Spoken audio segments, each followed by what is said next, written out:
Meroy, 35 years old, may asawa. We just call her Beth, 30. We are married 10 years ago at meron na rin kaming anak na nasa 10 years old na rin. Isa akong private bank employee at si Beth naman ay isang empleyado rin sa isang casino. Nakilala ko siya nang minsan nagkaroon siya ng transaction sa aming bangko. Ako ang nag-assist sa kanya at natugunan ko naman ang kanyang concerns sa kanyang bank account. Maganda at mabait, standing 5 feet. Akala ko nga noon ay isa siyang modelo. Unang kita ko pa lang sa kanya ay nagustuhan ko na kaagad siya. I invited her na kumain sa labas. And that's how it all started. Una pa lamang ay inamin na rin niya sa akin na may boyfriend siya before. Kailan lang nagkahiwalay sila. Ibinigay niya ang lahat sa boyfriend niya ngayon pero iniwan din siya nito. And paminsan-minsan dala na rin ang pangangailangan, may mga clients sa casino na sumasama siya when they take her out. Kapalit na malaking halaga ng pera. Hindi ko alam kung bakit niya ikinukwento ito lahat sa akin. Maybe she wants me to lose interest in her. Pero hindi yun ang nangyari. Lalo pa akong na-excite na makilala pa siya ng husto. Natutuwa ako at nato-turn on sa kanya every time na magkukwento siya ng kanyang karanasan sa kanyang ex-boyfriend at sa kanyang mga client na sinasamahan niya sa labas. Nabanggitin niya pagsama niya sa mga clients niya ang pinag-awayan nila ng kanyang boyfriend at ito nga ang dahilan why they broke up before. At isa pa, pareho pa silang nasa 20s ang edad noon. Kaya rin daw niya nagagawa ang mga bagay na yun for her family. Dahil wala namang ibang inaasahan ng parents niya kundi siya lamang, nang nagkasakit ang tatay niya kasi tumigil na siya sa kanyang pag-aaral sa kursong Bachelor of Science in Tourism Management. Habang tumatagal, nararamdaman kong nai-inlove ako kay Beth until sinabi ko na sa kanya kung ano talaga ang tunay kong nararamdaman para sa kanya, and she accepted me. Tanggap ko si Beth kahit ano pa siya, ano pa ang nagawa niya. Whatever she's doing, nangako ako na tanggap ko yon. Sino ba naman ako para pigilan siya sa mga bagay na gusto niyang gawin? Lalo na when it comes for her family. Masaya naman si Beth sa akin dahil nauunawaan ko siya sa mga bagay na ginagawa niya. Kahit girlfriend ko na siya, hindi ko siya pinakikialaman sa mga ginagawa niya. Lalo na kapag lumalabas siya with other guys. Mas excited pa nga ako dahil after nun, magkukwento na siya ng mga nangyayari. After 2 years na girlfriend ko siya, we found out na magkasundo kami sa maraming mga bagay. At pareho kaming in love sa isa't isa. Kaya we started living in together. Hanggang nang mabuntis nga siya, ay nagpakasal na kaming dalawa. Nagpatuloy siya sa kanyang trabaho pagkatapos niyang manganak at nag-focus na rin siya sa amin ng anak namin. Malaki ang pinagbago niya, hindi na rin siya lumalabas with the other men. Pero ako, I started fantasize about a deeper adventure when it comes to our sex life. I don't think na baka may mali na sa akin kasi mas gusto ko ang story niya before kami mag-do.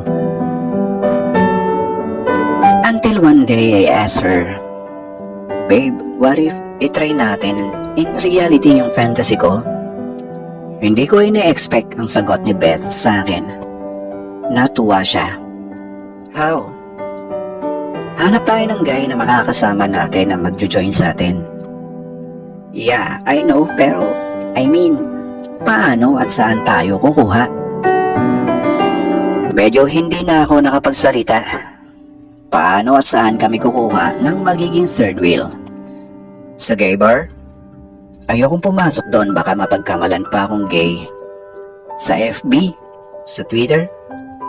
Basta maghahanap na lang ba kami ng random men na pwede siya sa ganitong fantasy namin? Reluctant din ako sa ganitong idea pero gusto ko pa rin talaga matupad ang fantasy ko, lalo na at wala namang problema kay Beth.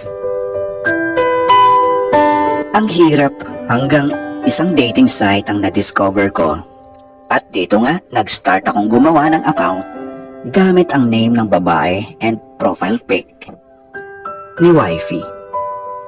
Pinili ko ang pinakamaganda niyang shot para gawing DP sa ginawa kong dummy account. Pero sinabi ko naman kay wifey ang lahat at mag-prepare na lang siya kung sakali makahanap kami ng magiging third wheel namin. And nag-set na rin kami ng sarili naming rules. I think meron kaming ginawang 5 rules. After several weeks, nakatanggap ako ng mga messages from a random man. Maraming guys ang nagkaroon ng interest kay wifey. At dahil ako may hawak ng dummy account, nakakapamili ako ng guy na pwede sa amin ni Beth. Pero maraming mga guys ang gusto ay soluhin lang si wifey.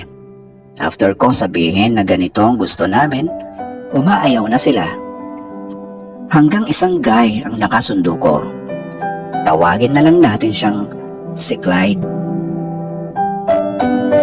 Clyde is good to talk to. According to him, isa siyang veterinarian and single daw siya from a nearby city. 30 years old na rin siya. At nang banggitin ko nga sa kanya kung ano ang gusto namin ni wifey, nagulat ako sa sagot niya. Wala naman daw problema sa kanya and he is willing to follow our rules. Dahil nagkaroon na rin daw siya ng experience joining a married couple before. And kung gusto daw namin, may place siya sa Makati and he is making sure na very private ang lugar. After a deep conversations with Clyde tungkol sa fantasy namin, nag-umpisa na rin kaming magpalitan ng pictures at nagsimula na rin ng video calls. Mukhang okay naman pala si Clyde. Looks like a young Richard Gomez. And natuwa nga si Beth nang makita siya sa pic. Very nice si Clyde. Regularly nagme-message siya sa amin ng mga inspirational quotes. And lalo naman natutuwa si Beth sa kanya. Hanggang dumating na nga ang time na nag-set na kami ng date para sa meet up with him. And nagkasundo na, meet and play ang gagawin namin. Excited kaming pareho. Maaga kaming nag-prepare ni Beth. Weekend ang napili naming araw. Nag-take na lang muna ng day off si Beth sa kanyang work. At ganun din si Clyde. Ako naman, wala namang problema dahil wala naman akong pasok kapag Saturday. At ang anak namin, meron namang tagapag-alaga. Exactly 7 p.m. nakarating kami sa condo ni Clyde along Makati City. Tahimik ang paligid. Nagtuloy na kami ni Beth sa sinabing unit ni Clyde.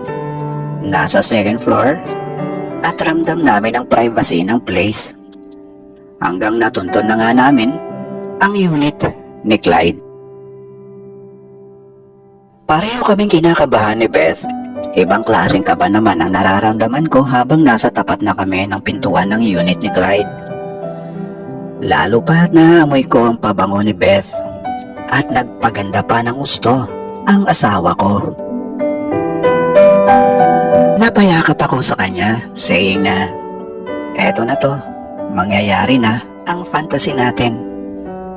Kumatok na ako sa pinto at kaagad namang nagbukas and Clyde immediately greeted us. Agad naman niyang isinara ang pinto nang makapasok na kami ni Beth. Elegante at ang sexy ng ambience ng 1-bedroom unit ni Clyde. Mukhang pinaghandaan niya ng gustong pagdating namin ni Beth. Dahil bahagyang nakabukas ang pinto ng bedroom niya, natanaw ko ang kulay red na ilaw nito. Pinaupo na muna kami ni Clyde sa isang malambot na couch. Tinanong niya kami kung kumain na daw ba kami. Napakamaasikaso ni Clyde, kaya naman lalong natutuwa sa kanya si Beth. The 20 degrees Celsius temperature inside Clyde's unit, in addition to its fragrant smell, which makes Beth even more excited. Lalo na at nakasuot lamang si Clyde ng kulay white at manipis na jogger pants at fitted na t-shirt na litaw ang sakto lang at natural na muscle niya. Kaagad namang nagtanong si Beth ng way ng washroom ni Clyde na itinuro naman niya. Habang nasa loob ng washroom si Beth ay kinausap na ako ni Clyde kung okay na daw na mag-start na kami. Sabi ko, okay naman, simulan mo na dahil sayang naman ang oras. Sabi pa ni Clyde, ang ganda daw ni Beth. Lalo tuloy ako na-excite sa gagawin ni Clyde. Maya-maya, lumabas na ng washroom si Beth. Nilapitan ko siya at hinalikan while Clyde is watching. Alam na ni Beth na this is the sign na mag-start na kami. At alam kong ready na si Beth sa gagawin namin ni Clyde sa kanya. Dahan-dahan namang lumapit sa amin si Clyde at hinarap naman siya ni Beth. Sandali akong tumigil at hinayaan muna silang dalawa. Hindi ko maipaliwanag ang nararamdaman ko na makita ko na si Beth with Clyde. Beth's moments are intense. Sandali ko silang pinagmasdan ni Clyde. Magaling siya, para siyang isang musika na napapasayaw niya ang asawa ko sa kanyang sariling ritmo. Hindi malaman ni Beth ang gagawin niya, para siyang nawawala sa kanyang sarili. Lalo na nang magsimula na rin akong sumali sa laro nila ni Clyde. Habang nakatayo kaming tatlo, pagkatapos ng halos 10 minuto sa ganitong eksena, pumasok na kami sa room. At dito na nga nangyari ang inaasam namin ni Beth. Natupad ang fantasy naming dalawa. Hindi ko ma-explain ang nararamdaman ko habang nakikita ko si Beth. Habang nakikita ko ang bawat reaksyon sa ginagawa namin ni Clyde sa kanya. Tuloy-tuloy lang kami. Halos kalahating oras din bago kami natapos. Pagod pero nag-enjoy kaming tatlo. Kumain na muna kami dahil nagpa-deliver si Clyde ng foods. At pagkatapos, naglabas siya ng mamahaling alak. Maya-maya lang ay pare-pareho na kaming tipsy tatlo, and it's ended up sa laro na naman. Pagkatapos namin, pareho na kami nakatulog. 5 AM na kami nagising ni Beth at bago umalis, humiling pa ng isa pang laro, si Clyde. Nakauwi na kami ni Beth at nagpahinga na muna kami dahil pareho naman kaming walang pasok sa work that day. Nagchat-chat naman sa amin si Clyde. Nagpapasalamat sa tiwalang ibinigay namin sa kanya. At sabi pa niya, ang gorgeous daw ni Beth. Ilang weeks ang lumipas hanggang chats lang kami ni Clyde. At hindi na nasundan pa ang huli naming pagkikita dahil pare-pareho na kaming busy.